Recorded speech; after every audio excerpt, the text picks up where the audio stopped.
right. Well, this last 24 hours, getting ready to beat this team and losing my good friend Rex Ryan. It's been challenging, but I'm sure you guys have a lot of questions about the future and where we're going with this. But right now, my focus is right in front of me, getting these guys ready to play the New York Jets and play the best we can and win this game. So with that in mind, who's your starting quarterback for Sunday? Cordell Jones right now. I'm sorry, I said not Cordell, but E.J. Manuel. Why?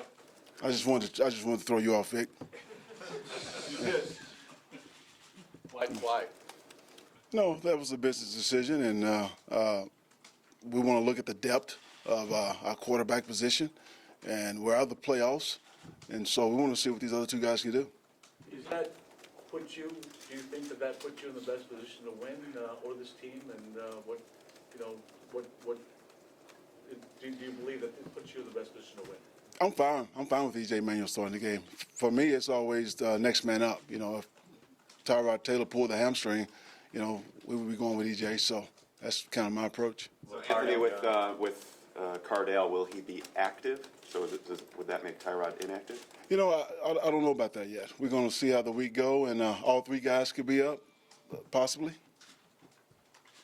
So how much do you look at this, everything about this week and this game, even though it's 1 week and one game, as part of an audition for you for this permanent head coaching job? I don't, as far as a permanent head coaching job, I'm really not thinking that far down the road because I don't want to miss out on anything right now. I want to stay in the now. And like I said, I want to get this team ready, Vic, to go out and play the best we can to beat the New York Jets. But obviously you've interviewed for at least, 2 head coaching Sure, jobs yeah, last year. So yeah. you aspire to this. Isn't that somewhere in your thought process, even though I know you're trying to prioritize, but how does it fit in your mind? No, I want to go out and play well. Absolutely. And I want to be the guy here. Make no mistake about it. And so, yes, I want to get this team ready to go and go out and play well. You want to be the guy here as opposed to another? Why wouldn't you want to leave your options open to be head coach somewhere else? I'm not saying that I wouldn't leave my options open to be head coach anywhere else.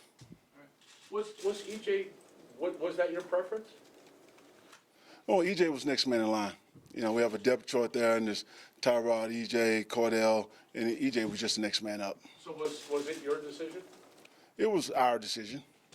Have you seen enough of Taylor in the time that you've been here to be able to determine whether or not he would be your guy as a head coach?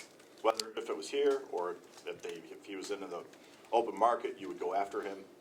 Have you seen enough to give yourself an honest evaluation of him and where he's going? What I've seen is a young quarterback that has a lot of potential to continue to develop, and it would be interesting to have him for an off season to see exactly where he can go. There are some things you're asking him to do during the season that a quarterback's just not going to do, because there's some trust there. And you get that in OTAs and minicamp and training camp, but it's hard to get a guy to do something, to trust it during a game when everybody's trying to win. Like what? What is it that you think that you could Throwing the ball different places of the field. into the right place? Not necessarily the right places, because I want him to go to the right places all the time, but throwing the balls in the middle of the hashes versus with some concepts and things like that. Those are things that are drilled with footwork, timing, technique, and those are things that you get done in all season. Anthony, when you have the chance to make your case, in the form of an interview to the ownership here to be hired, or ownership anywhere to be hired as a head coach, what are the highlights? What are the points that you would emphasize about yourself for that position? Well, again, you kind of get me ahead. I want to stay in the present right now. That time is going to come, but right now, my case is just getting this team ready to play. I think that's the best way for me to make my case, is put a team out there on the field on Sunday that's going to play hard, fast, and physical and make plays. How do you feel your run has gone so far as offensive coordinator? We've done some good things, and there's some things that we need to improve on, and hopefully being around here over the off season that we can get those things improved. Anthony, do you think you were given this opportunity, Rex was let go this week, to give you an opportunity to show ownership that what you can do as a head coach? That I don't know, because it's like throwing a player in there in the last game of the season to see if he can play. Well, what if you put EJ in there or Cordell in there and they don't play well for a couple quarters? That doesn't mean that they can't play. You know, I don't want to be evaluated on one game. I want a player to be evaluated on one game. So I don't know. Coach, with respect to EJ, just as much as possible in the practice setting, what have you seen from him? Has he taken any steps forward with his game that you see in him as he gets ready to step on the field? Well, he looks good in practice. I mean, he makes all the throws. He's a big man. He's athletic, and he's very sharp. And so it's going to be interesting to see, what he does when the lights come on. But he's looked good in practice. How much changes for your offense knowing he's not quite the runner that Tyrod is? It won't change much. We're still going to do what we do. And EJ, like I say, EJ is a mobile quarterback that can do some of the things. And we don't necessarily rely on our quarterback to run the football. We like to use him as a weapon or a threat. But if he chooses to keep it on a couple of replays, then that's fine. He's done it before. I'm sorry. You talk about Taylor trying to get him to throw the ball, use the middle of the field a little bit more. Isn't there something that you could have done as offensive coordinator to get him to concentrate a little bit more on that during the season? You don't necessarily need OTAs for that. I mean, you could show him. Well, you emphasize it, and you work it. And there's some concepts that we didn't have him throwing the ball in the middle of the field. We know what we're dealing with. Athletic, mobile quarterback, not very tall. You want to move the pocket. You want to keep him on the move and let him throw outside the hashes where he feels the most comfortable. But there are times when you got tight ends dominate the middle of the field. You want him to throw the ball down the middle of the field. And to get him to do that during the season, I don't think it's fair. I don't know how many quarterbacks would trust that when the season starts. And especially him, because he is somewhat cautious with the ball, and that's what we like about it. He does not turn it over. Tyrod always give you a chance to win because he does not turn the football over. How discomforting was it for you as a coach, and as someone, of course, who came here with Rex, but to see that he only received, and just short of 2 seasons to establish something here? That's a pretty short run as a head coach. You as a part of the staff, and as a coach, how did you react to that? We obviously him being my head coach and a friend, I wanted him to get more time. But this is a business, As much as I like to think football is a relationship business, there's a business side of it. And ownership made that decision, and, there's nothing we can do about that now but move forward. Anthony, do you think that's fair?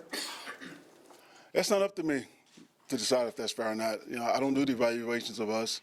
So, like I said, that's out of my control. And when it comes to your ascension, I mean, you started the year as a running backs assistant head coach, to go to offensive coordinator and now this job. I mean, what do you make of the ascension that you've made in, 15 weeks?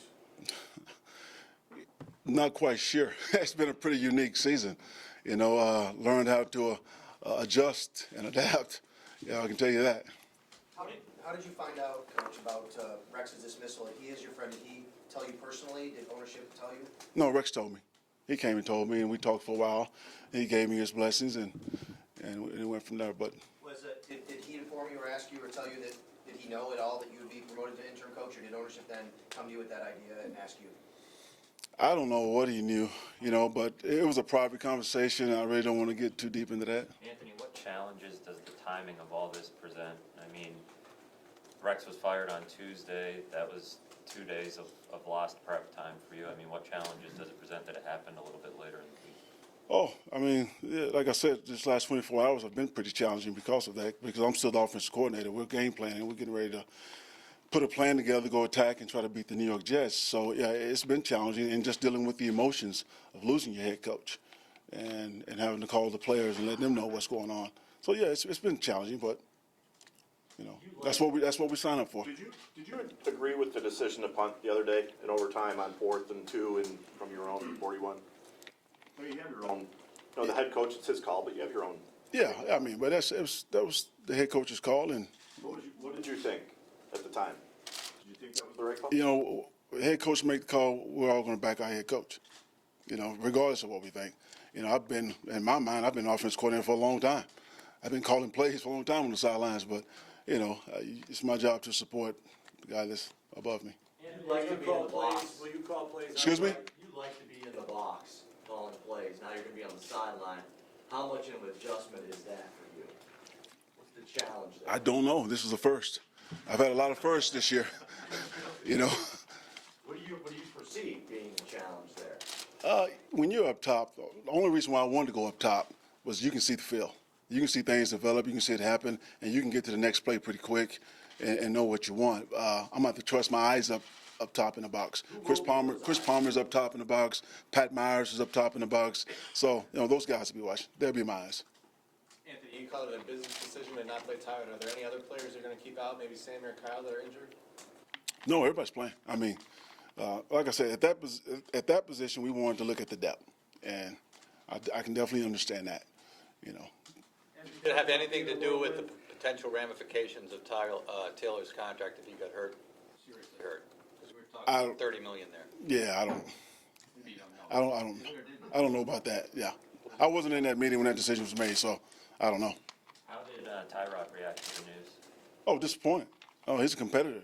You know, he wants to play, but he understands. Wait a minute. What decision in what room weren't you involved with? I'm unclear about. I'm not clear about where you're going.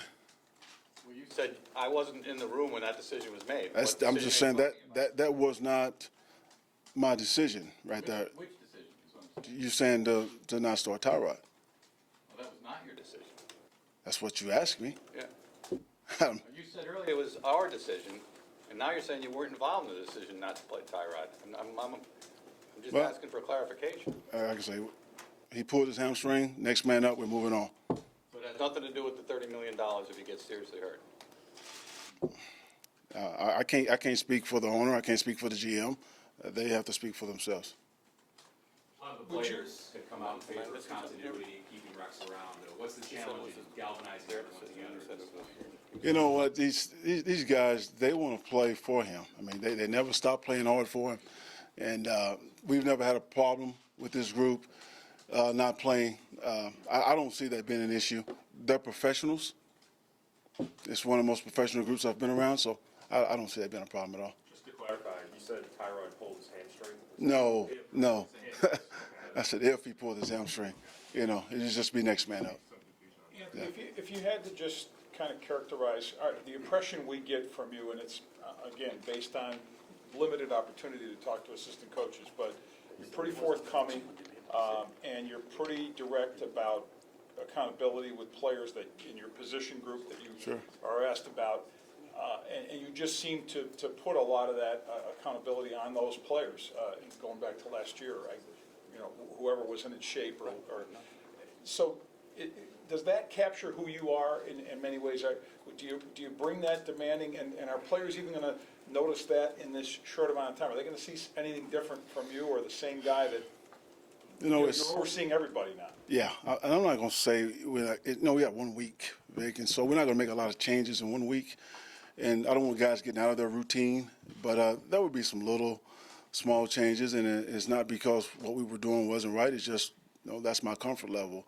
But I hold players accountable, and I think you're only going to go as far as your players are going to take you.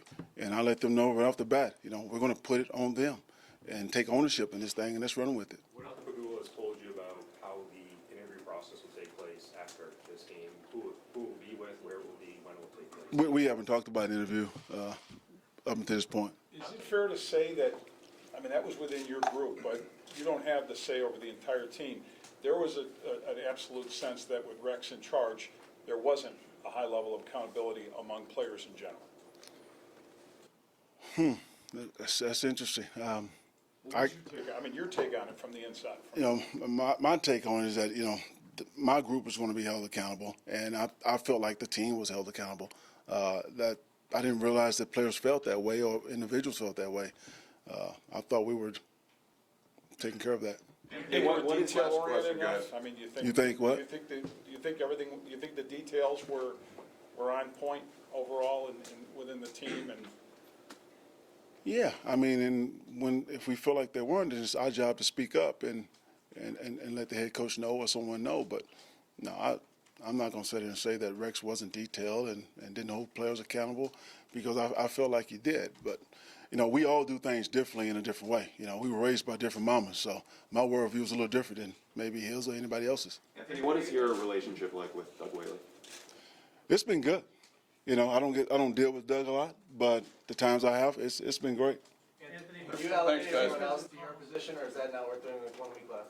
What's that? Have you elevated anyone else to your old position, or is that No, not worth doing? I'm not making any changes with the coaching staff right now. No responsibilities are changing. Everything stays the same. Thanks, Anthony. Okay.